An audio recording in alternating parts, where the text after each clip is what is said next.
Damn, man, that brings back, makes the hairs in the back of my neck stand up just recalling one of the most fearful, frightening moments of my entire life.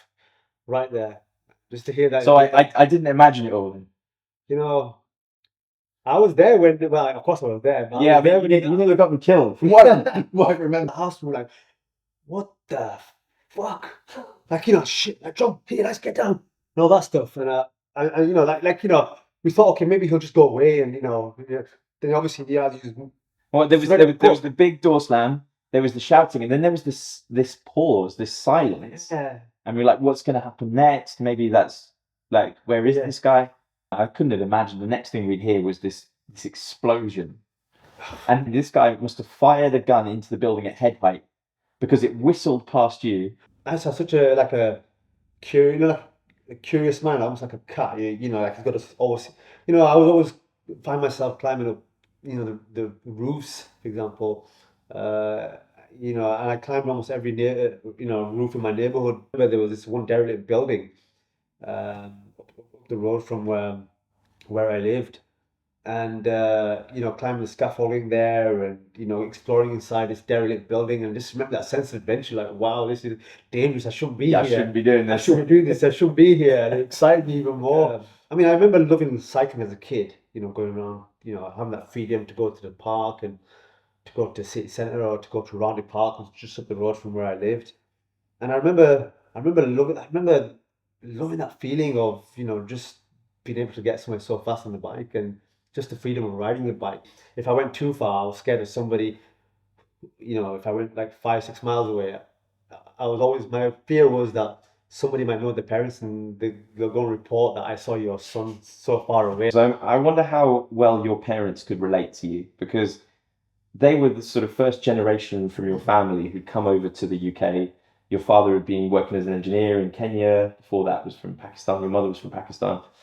And your life growing up that you're describing now must have been very different to what they grew up with. How do you think they viewed all these interests and these hobbies and this wild child who was disappearing Well, off to these I knew, even though my mother was always worried about me, but my father loved it.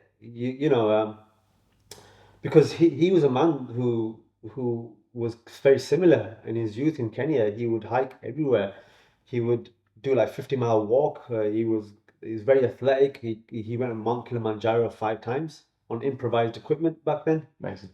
And I used to see some of the black and white images of my father with goggles on and a jacket, and those the trekking poles going up Mount Kilimanjaro. It was just a shock of it. It's like, I was not expecting that. It completely caught me off guard.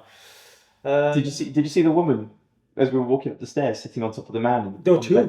two. Okay, you saw it. The two women said that So something was off. I knew then that, obviously, I clocked on then that this is we definitely haven't walked into an ordinary hotel here. was it two women on the same man or two separate rooms? Two on the same man.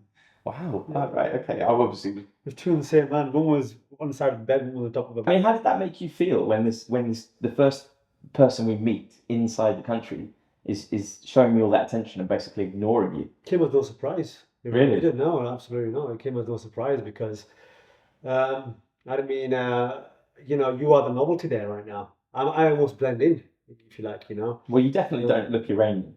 Well, so we thought, Yeah. because in the Well, north it looked very different to the South. to the, Yeah. to the south. So looking back now, I can totally understand that I could have been perceived as a local. Really, you actually look like you're from the west. I could. This is where we figure out our differences. Like, you're from England, but where are you from? This is even becoming more prevalent because I am from England as well. I'm just, born and raised in the same country as yourself, and yeah, we're getting treated differently here. With the bleached blonde hair, the blue eyes, the fair appearance, whereas I look almost like a local. Maybe I look like I was your assistant, if anything. So why would anybody want a picture taken with the exotic boy's assistant? And I kind of clocked on from there that, I might have an easy ride here. He could be literally my golden ticket. In Iran, this is the home of Shia Islam. Hmm. So you must have been posed with a bit of apprehension about. Oh, 100%. I mean, growing up, I was always fed negativity about the Shiites and Yeah. all. And also in that part of the world, a lot of the wars you know, in Iraq and countries like that, are between Sunni and Shia. Yeah, yeah. So exactly. you're almost, I suppose, did you feel like you were going behind enemy lines? Way before we got there, that maybe I shouldn't be in Iran as a Muslim, as a Sunni Muslim, and if I am going to go, then if I'm to read my prayers, then you've got to do it almost covertly, really. I don't want to.